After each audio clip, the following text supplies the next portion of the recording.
This satellite television station broadcasts 24 hours a day. It has the latest in technology and even has a website on the internet. It has a potential audience of 10 million.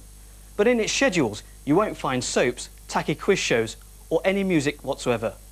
Muslim Television Ahmadis, or MTA, transmits religion to its followers, some of whom are persecuted and living in the shadow of death.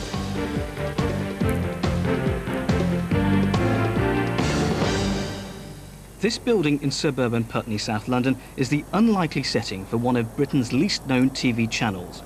Mirza Tahir Ahmed, supreme head of the Ahmadis, is surrounded by bodyguards as he prepares to broadcast from the movement's London mosque. He was forced to leave Pakistan in 1994, claiming he faced continued religious persecution. I cannot declare myself as a Muslim. I cannot perform my responsibilities as head of the Ahmadi community. The Ahmadi movement was formed just over 100 years ago by Mirza Ghulam Ahmed. His followers believe he was the promised Messiah and a prophet, but this is a claim considered blasphemous by mainstream Muslims. In 1974, Pakistan's Prime Minister Zulfikar Ali Bhutto passed an amendment declaring Ahmadis as non-Muslim.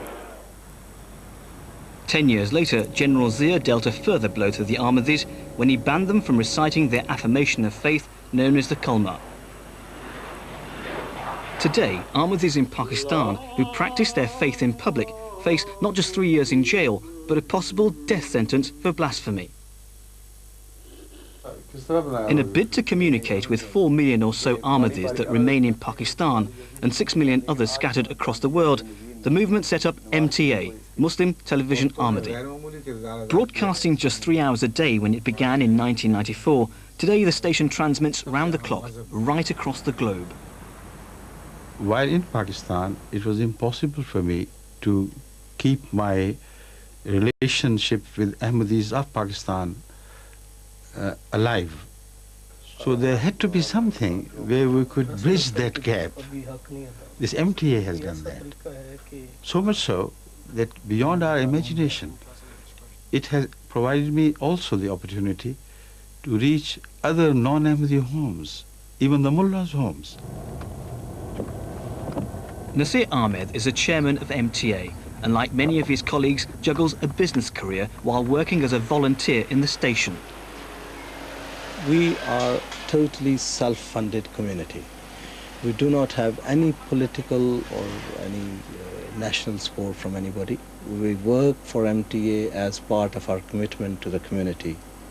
And we learned this business just by experiencing, just by experimenting. We are all volunteers, not professional television people.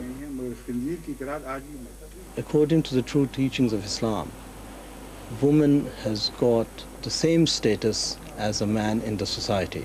So that's how they are treated within our community. In MTA, for example, our scheduling team is formed of ladies, and so is the editing team. In this department, which we call programming scheduling department, we have to break down the programs for the next 24 hours. We do have to be flexible all the time because we are all voluntary workers here. Once in the morning when the girls come, they take a day's work and the different programs are put together and the time segment are set and prepared, and finally it has to be typed.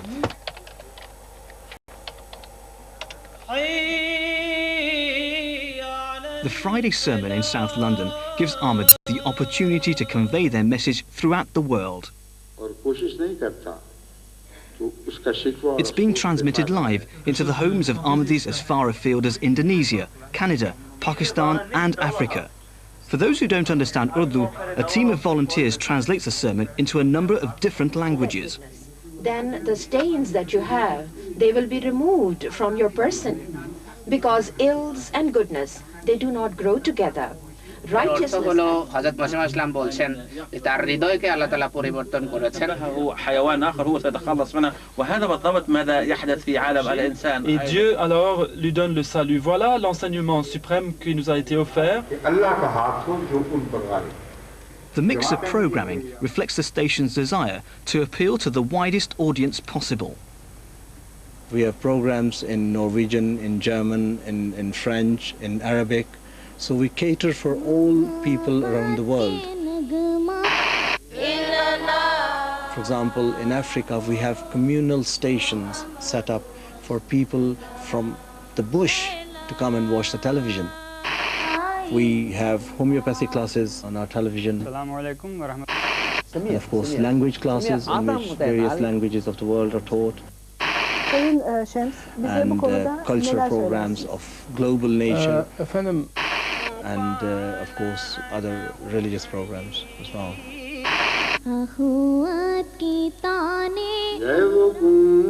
Now we have reached that stage of a momentum which I'm sure cannot be stopped by any part of the world. My message, it has to be love, and love for all, and hate it for none. This is our motto. So thanks to MTA, now I'm everywhere, not only in Pakistan, but also throughout the world. The problem for Sunni and Shia Muslims in Pakistan and elsewhere who regard the Ahmadis as heretics is that, short of destroying the satellite, they cannot stop these bolts from the blue. Hello, I'm Will Hanrahan. Welcome to Global Village.